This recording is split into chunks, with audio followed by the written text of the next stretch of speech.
ఇక్కడ ఒక board size ఒకటి ఉన్నది. ఈ బోర్డు సైజు మొట్టమొదటిగా ఎంత ఉందో కొలుచుకోవాలి. ఇప్పుడు మనకు ఎవరైనా షైన్ బోర్డు కానీ, వాల్ బోర్డు కానీ, హోర్డింగ్ కానీ, ఏదైనా బ్యానర్ కానీ, క్లాత్ మీద రాసే బ్యానర్ బోర్డులు కానీ, ఏ బోర్డు అయినా ముందుగా మనం రాయవలసిన బోర్డు ఏదైతే ఉందో దాన్ని ముందుగా కొలత కొలుచుకోవాలి. ఈ పొడవు ఇక్కడ ఉన్నది 30 అంగుళాలు,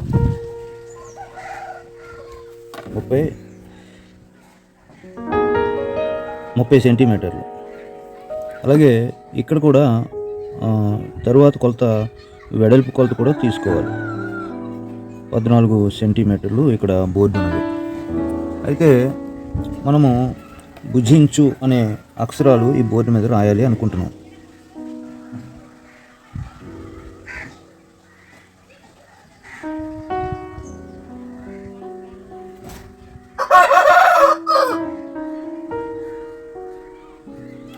ఈ భుజించు అనే అక్షరాలు రాయమని ఇచ్చారు. అంటే ఏ అక్షరాలైనా, ఏ బోర్డు అయినా తెలుగు అక్షరాలు ఎన్నున్నాయో ముందు తెలుసుకోవాలి. ఈ బోర్డు సైజు కొలుచుకున్న తర్వాత మనకిచ్చిన రాయమన్న అక్షరాలు ఏవైతే ఉన్నాయో వాటిని ముందు లెక్క కట్టుకోవాలి. ఎలా లెక్క కట్టాలి అంటే ముందు గ్యాప్లు కొలుచుకోవాలి. ఇక్కడ 1, 2, 3 గ్యాప్లు ఉన్నాయి. ఈ 3 గ్యాప్లు ఒక్కొక్క సెంటీమీటర్లు అనుకుందాం. ఒక్కొక్క గ్యాప్ పొడవు కొలత 1 సెంటీమీటర్ చొప్పున మనము కేటాయించుకుందాం. ఇక్కడ ఎన్ని గ్యాప్లు ఉన్నాయి? 3 గ్యాప్లు ఉన్నాయి. ఇక అక్షరాలు ఎన్ని ఉన్నాయో చూద్దాం. గ్యాప్లు తీసిన తర్వాత అక్షరాలు ఎన్ని ఉన్నాయో చూద్దాం. ఇక్కడ భా అనే అక్షరం ఒక అక్షరం అనుకుంటే ఇక్కడ ఒత్తు ఉంది కదా, ఒత్తు ఆఫ్ అనుకుందాం. అక్షరంలో ఆఫ్ అన్నమాట. తర్వాత జా అనే అక్షరం 1, 0 అనేది 1, చ అనేది 1. తర్వాత ఈ ఒత్తుకి ఆఫ్ అంటే అక్షరంలో ఆఫ్ ఈ ఒత్తు ఉంటుందన్నమాట. ఈ రీతిగా భుజించు అనే అక్షరాలు ఈ బోర్డు మీద విమర్చాలి. ఇప్పుడు ఇక్కడ ఉన్న కొలత 30 సెంటీమీటర్లు. అయితే ముందుగా గ్యాప్లు తీసేయాలి. ఎన్ని గ్యాప్లు ఉన్నాయి? ఇక్కడ 3 గ్యాప్లు ఉన్నాయి. ఒక గ్యాప్ వచ్చి ఎన్ని సెంటీమీటర్లు అనుకున్నాం? 1 సెంటీమీటరు. ఇక్కడ 3 గ్యాప్లు కాబట్టి 3 సెంటీమీటర్లు కొలత తీసేద్దాం. ఈ 30లోంచి 3 తీసేస్తే 27 సెంటీమీటర్లు ఇంకా ఇక్కడ ఉన్నది. ఇప్పుడు 27 సెంటీమీటర్లలోనే అక్షరాలు కొలవాలి, బోర్డర్ కొలవాలి. అలాగే ఈ అక్షరాలకి బోర్డర్కి మధ్యలో ఖాళీ ఉండాలి. ఈ ఖాళీ కూడా ఈ 27 సెంటీమీటర్లను తీసేయాలి. ఈ చివరి ఖాళీ ఉండాలి, ఈ చివరి ఖాళీ ఉండాలి, మధ్యలో అక్షరాలు ఉండాలి. ఇప్పుడు ఎన్ని అక్షరాలు కొలుద్దాం? 1, 2, 3, 4. ఈ ఆఫ్ ఒకటైంది కాబట్టి 5 అక్షరాలు ఇక్కడ ఉన్నాయి. ముందుగా ఎంత కొలత అయితే, ఎన్ని సెంటీమీటర్లు అయితే ఈ 5 అక్షరాలు ఒక్కొక్క అక్షరం ఎన్ని సెంటీమీటర్లు పెట్టాలో ముందుగా భాగించుకోవాలి. అంటే ఒక అక్షరానికి వచ్చి అయితే 4.5 సెంటీమీటర్లు పెడదాం. 4.4.5 సెంటీమీటర్లు. ఇక్కడ 4.5 సెంటీమీటర్లు, 4.5 సెంటీమీటర్లు, 4.5 సెంటీమీటర్లు, 4.5 సెంటీమీటర్లు. ఈ హాఫ్కి ఎలాగంటే 4.5లో సగం 2.5. ఇప్పుడు 4.5 5 కదా. 5 4.5లో 5 4 20, 5 అర్ధలో 2.5 అంటే ఎంత అయింది? 5 4 20, 20, 2.5. అర్లన్నీ కలిపితే 2.5. 4 కొలుసుకుంటే 5 4 20, 22.5 సెంటీమీటర్లు. అక్షరానికి వచ్చి 4.5 చొప్పున చూసుకుంటే 22.5 సెంటీమీటర్లు వచ్చింది. ఇప్పుడు ఈ 22.5 సెంటీమీటర్లు 27లోంచి తీసేస్తే 4.5 మిగిలింది. అంతేనా? ఈ 4.5 ఇప్పుడు మనము ఈ అక్షరానికి ఇక్కడ బార్డర్ ఉంటుంది, ఇక్కడ బార్డర్ ఉంటుంది. ఈ బార్డర్కి ఇక్కడ హాఫ్ ఇక్కడ హాఫ్ తీసేద్దాం. ఇంకెంత ఉంది? ఒకటి తీసేస్తే 3.5 ఉంది. ఈ 3.5 ఇక్కడ 1.5, ఇక్కడ 1.5 అంటే 1.75 పెడితే సరిపోతుంది. చూసారు కదా ఫ్రెండ్స్. ఇప్పుడు ఈ యొక్క అక్షరాలు ఇక్కడ ఇమిడ్చుదాం, అంటే కేటాయించుదాం. ఈ కొలతలను బట్టి ఒక్కొక్కటి కేటాయించుదాం. ముందుగా బార్డర్కి ఎంత కొలత ఉందో చూద్దాం. హాఫ్ కదా, హాఫ్. ఇప్పుడు నిలువు కొలతలు అక్షరానికి ఎన్ని కొలతలు వేయాలో చూద్దాం. ఇప్పుడు ఈ అడ్డ కొలతలు ఇవి, అంటే ఈ కొలతలు. ఇప్పుడు ఈ కొలత వేద్దాం. బోర్డుకి అక్షరాలు సెంటర్లో ఉండాలి కాబట్టి ఈ సెంటర్లో ఒక లైన్ గీసుకుందాం. ప్రైజ్ రండి. ఇప్పుడు ఈ సెంటర్ పెట్టి పైన 3 సెంటీమీటర్లు, కింద 3 పెట్టాలి. ఎందుకంటే ఈ ప్రతి అక్షరానికి కూడా 6 భాగాలు, నిలువు భాగాలు ఉంటాయి. 6 భాగాల్లోనే అక్షరం ఇమిడుతుంది. తెలుగు అక్షరాలు 6 భాగాల్లోనే ప్రతి అక్షరం కూడా ఇమిడిపోతుంది. ప్రతి వంపు, ప్రతి భాగం కూడా ఈ 6 భాగాల్లోనే ఇముడుతుంది అనమాట. అందుకనే ప్రతి అక్షరానికి 6 భాగాలని నేను చెప్తాను. తెలుగు అక్షరాలకి రౌండ్ లెటర్స్కి ఎప్పుడైనా రాయాలి అనుకుంటే 6 భాగాలు కేటాయించుకోవాలి. ఇప్పుడు కింద లైన్ గీసాను. ఇక్కడ పొట్ట లైన్ అని ఒక లైన్ గీస్తున్నాను. ఎందుకంటే అక్షరానికి పొట్ట భాగం ఉంటుంది. అక్షరానికి ఇక్కడ పొట్ట భాగం ఉంటుంది. ప్రతి అక్షరానికి పొట్ట భాగం ఉంటుంది. దీన్ని పొట్ట అంటాం. అంటే తెలుగు అక్షరాలు నేర్పేటప్పుడు దీనికి ఈ పేరు పెట్టారు. పొట్ట భాగం ఇది అనుకుంటే పై లైన్ ఒకటి, కింద లైన్ ఒకటి గీస్తూ ఉన్నాను. పై ఒత్తులకి ఇది ఆధారం అన్నమాట. ఈ లైను పై ఒత్తులు ఏవైతే ఉంటాయో వాటికి ఆధారం ఇది. ఇలా పైన కింద లైన్ గీసుకున్న తర్వాత ఇప్పుడు కేటాయించుదాం. ఈ భాగం, ఈ పొడవు భాగం కేటాయించుదాం. ఇప్పుడు ఈ కొలత ఏదైతే ఉందో దాన్ని బోర్డు మీద గీసుకుందాం. ముందుగా బోర్డర్ తర్వాత వచ్చిన భాగం 1.5 అనుకుంటే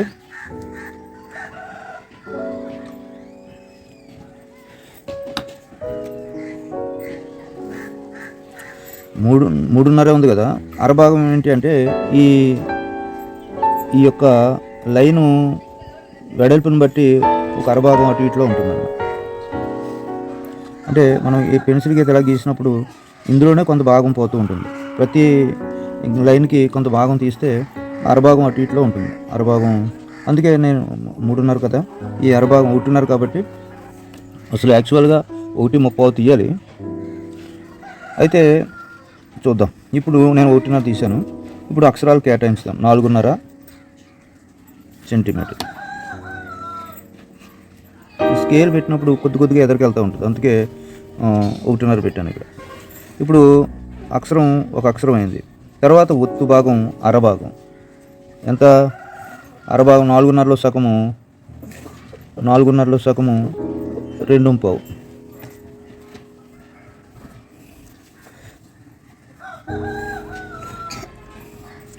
ఈ 2.5. అలాగే తర్వాత గ్యాప్ 1 సెంటీమీటర్ అనుకున్నాం. గ్యాప్ ఏదైతే ఉందో అది 1 సెంటీమీటర్. తర్వాత అక్షరము జా అనే అక్షరం గీస్తూ ఉన్నాను. 4.5 సెంటీమీటర్. అలాగే గ్యాప్, జా తర్వాత గ్యాప్, అలాగే 4.5 0కి, అలాగే గ్యాప్, అలాగే చాకే 4.5. తర్వాత ఒత్తికి 2.5. ఇప్పుడు ఇక్కడ గ్యాప్ 1.5 పోతే అరభాగం తీసేస్తే గ్యాప్ 1.5 ఉంది. ఇక్కడ చూడండి 1.5 వచ్చింది.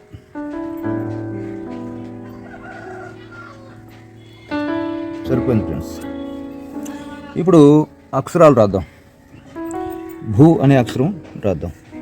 మొట్టమొదటిగా సెంటర్ పాయింట్ ఏదైతే ఉందో అది టిక్ పెట్టుకోవాలి.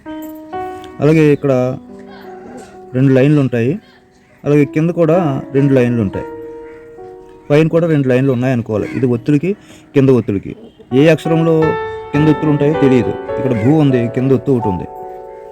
అలాగే మిగతా అక్షరాలు ఏవైనా వచ్చినా ఈ లైన్లో ఉంటాయి అనుకోవాలి. ఈ కంపల్సరీగా ఉంటాయి, కానీ ఈ పై ఒత్తులు కింద ఒత్తులు మారుతాయి కాబట్టి ఈ లైన్లో ఉన్నాయి అనుకోవాలి. ఇప్పుడు భా రాస్తున్నాను. 10B పెన్సిల్ తోటి ఈ భా రాస్తూ ఉన్నాను.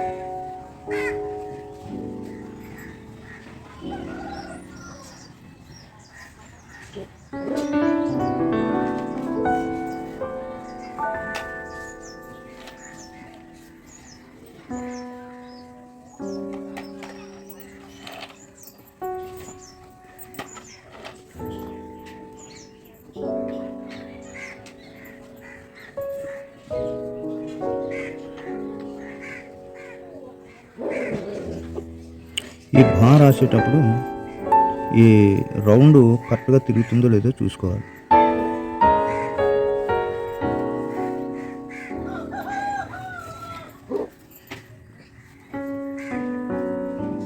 ఇక్కడ ఒత్తు చిన్నగా ఉన్న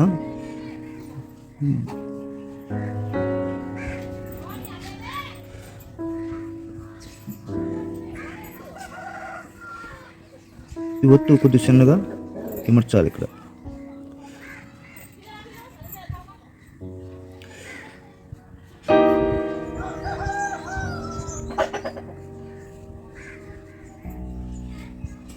భూ ఉకారం రాస్తూ ఉన్నాను.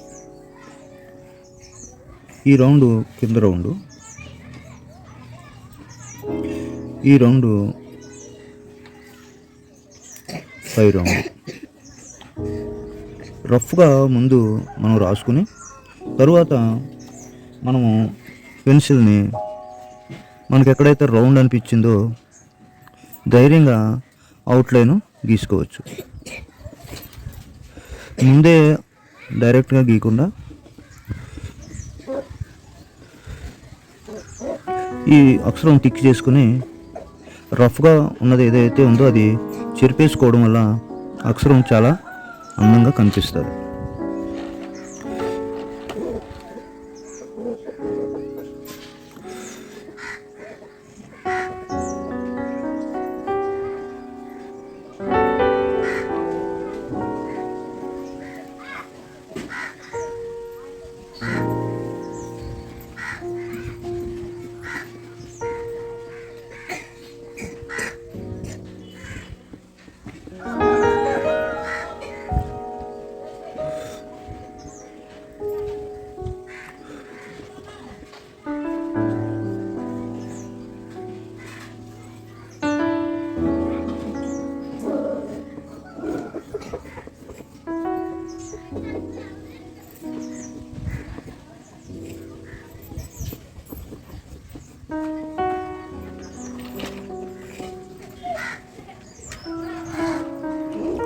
రౌండ్ వచ్చింది అనుకుంటేనే ఫైనల్గా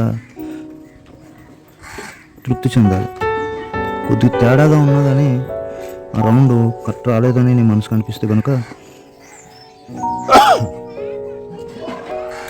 వెంటనే రౌండ్ వచ్చేదాకా కూడా నువ్వు ప్రయత్నం చేస్తూనే ఉండాలి. అవసరమైతే పెన్సిల్తో చెరుపుకొని సైతం రౌండ్ వచ్చింది అనుకోవాలి. నీకు నచ్చాలి ముందు. ఇప్పుడు కింద ఒత్తు రాస్తూ ఉన్నాను.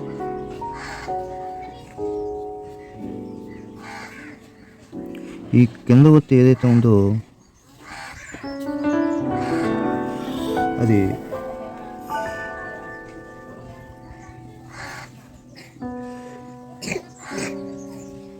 ఈ 2 లైన్లోనే ఇమర్చాలి ఈ కింద ఒత్తుని. ఇప్పుడు వేస్ట్గా ఉన్నదాన్ని చెరిపేస్తే అక్షరం చాలా నీట్గా కనిపిస్తుంది. వేస్ట్గా బయటకు వచ్చిన పెన్సిల్ గీతలు ఏవైతే ఉన్నాయో వాటిని చెరిపేస్తే నీకు రౌండ్ అక్షరాలు వచ్చినట్టుగా కరెక్ట్గా రౌండ్ ఉన్నట్టుగా అనిపిస్తుంది. అప్పుడు నెక్స్ట్ అక్షరానికి వెళ్ళాలి. అంతేగాని పర్వాలేదులే బాగానే ఉంటుందని చెప్పి నెక్స్ట్ అక్షరానికి వెళ్తే ఇక్కడున్న అందంగా రానేది ఏదైతే ఉందో అది తర్వాత మళ్ళీ రైట్ చేసుకోవడానికి కుదరదు. ఏ అక్షరం ఆ అక్షరమే కంప్లీట్ చేసుకోవాలి.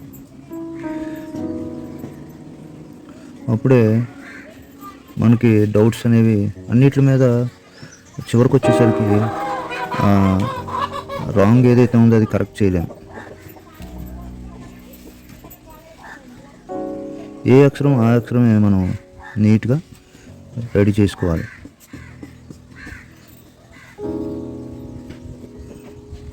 రౌండ్ నుంచి పక్కకి వెళ్ళిన భాగం ఏదైతే ఉందో అది చెరిపేసుకోవాలి ముందుగా.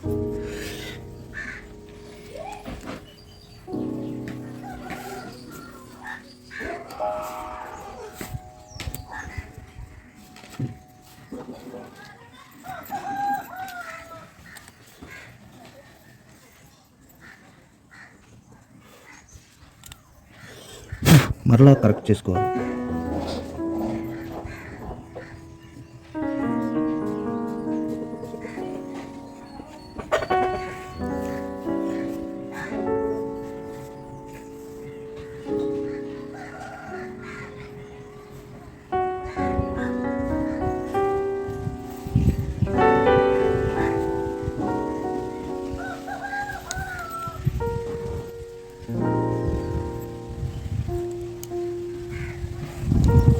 ఈ విధంగా భూ అనే అక్షరాన్ని మనం రాసుకున్నాం.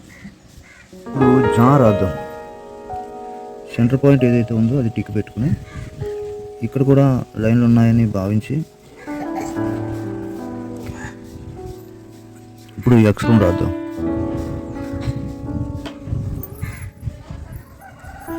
లైట్గా పెన్సిల్ని మూవ్ చేస్తూ లైట్గా స్ట్రోక్ ఇచ్చినట్లయితే అంత రఫ్ కాబట్టి లైట్గానే పట్టుకోవాలి.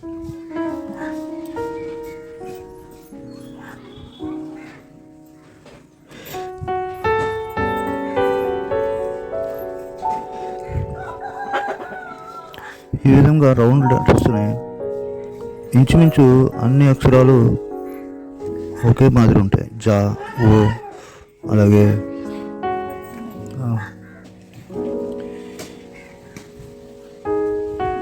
ఈ రౌండ్ ఏదైతే ఉందో అది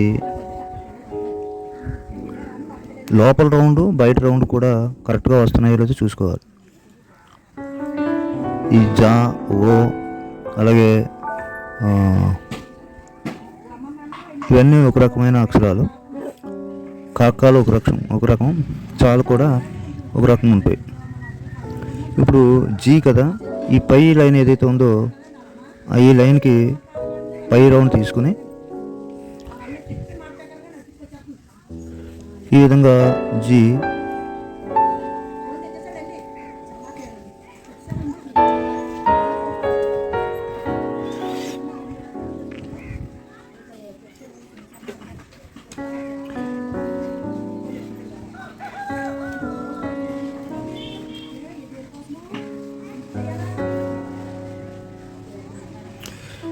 చూసారు కదా.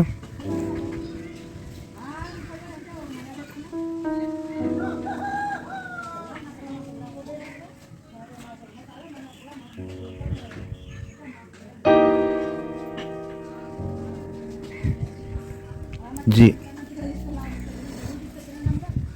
ఇప్పుడు ఫైనల్ లైనింగ్ ఇస్తాం.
ఈ విధంగా మనం రాసుకోగలిగితే మంచి ఆర్టిస్టులుగా మనం మంచి పేరు పేరు సంపాదించుకోవచ్చు. ముందుగా మనం స్కెచ్ ఏదైతే ఉందో అది కరెక్ట్గా గీయగలగాలి. స్కెచ్ బాగోలేనప్పుడు మనం ఎంత చేసినా దానికి అందాన్ని తీసుకురాలేం. స్కెచ్చే మెయిన్. అందంగా రాసుకోగలిగితే ప్రతి తర్వాత పెయింట్ తోటి రాసుకున్నా లేకపోతే థిక్ లైన్ తీసుకున్నా అన్నీ కూడా బాగుంటాయి. కనుక ఫస్టే మనం స్కెచ్ మాత్రం పర్ఫెక్ట్గా గీయగలగాలి. ఆ విధంగా మీరు ప్రాక్టీస్ చేస్తే కనుక చాలా మీరు రాయాలనుకున్న బోర్డు ఏదైతే ఉందో అది చాలా అందంగా కనిపిస్తుంది.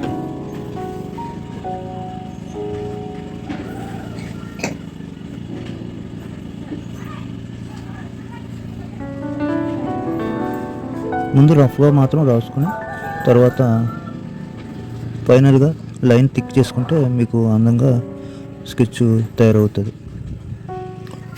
ఓకే ఫ్రెండ్స్, ఇక సున్నా చూద్దాం.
వీటిదే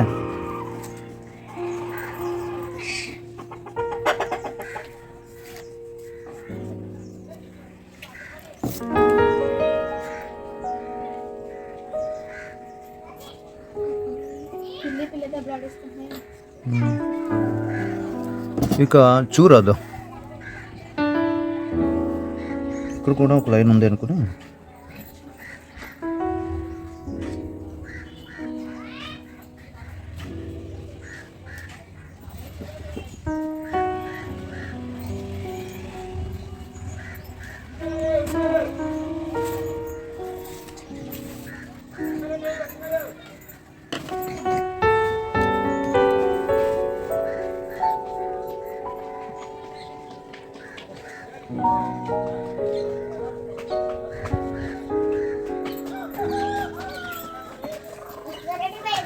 ప్రైజ్ రాడు.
ఈ రీతిగా ఫైనల్ చేసుకున్న ప్రతి అక్షరానికి మనం థిక్ లైనింగ్ ఇచ్చుకుని తర్వాత పెయింట్ కానీ ఆయిల్ పెయింట్ కానీ వాటర్ పెయింట్ కానీ ఎక్కించుకుంటే చాలా నీట్గా ఉంటుంది. రౌండ్ లెటర్స్ అక్షరాలను బట్టి రౌండ్ మారుతూ ఉంటుంది, కొలతను బట్టి రౌండ్ మారుతూ ఉంటుంది. కనుక ఆ విధంగా మీరు అక్షరాలను సిద్ధపరచుకుంటే ప్రాక్టీస్ చేయడం వల్ల ఈ అక్షరాలను మనం ఈజీగా రాసుకోవడానికి అవకాశం ఉంటుంది. ఇక ముందు డైరెక్ట్గా అంటే అక్షరాలు ప్రాక్టీస్ చేయడం వల్ల ఈ కొలతలు ఇవన్నీ ప్రాక్టీస్ చేయడం వల్ల బ్రష్ తోటి డైరెక్ట్గా అక్షరాలు ఉజ్జాయింపుని మీకు ఆ కొలత ఆ రౌండ్ అన్నీ మీ కంటికి అలవాటైపోతాయి. మీ మైండ్లో ఏది ఎక్కడ ఉందో తెలిసిపోద్ది. కాబట్టి కొలతలు లేకుండానే బ్రష్తో రాసేంత అనుభవంలోకి వస్తారు మీరు. ముందు ఒక 10 బోర్డులు మీరు ఈ విధంగా ప్రాక్టీస్ చేస్తే ఇంకా కొలతలు ఉండకుండానే మీరు డైరెక్ట్గా రాసేయడానికి అవకాశం ఉంటుంది. కాబట్టి ఫ్రెండ్స్, మీరు ప్రాక్టీస్ చేయండి. ఈ వీడియోను లైక్ చేసి షేర్ చేయమని కోరుతూ ఉన్నాను.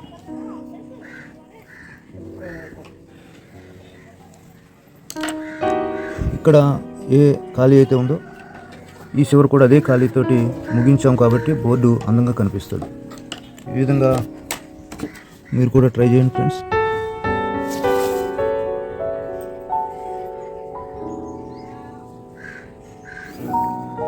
మంచి ఆర్టిస్ట్గా మీరు మంచి పేరు తీసుకొస్తారు.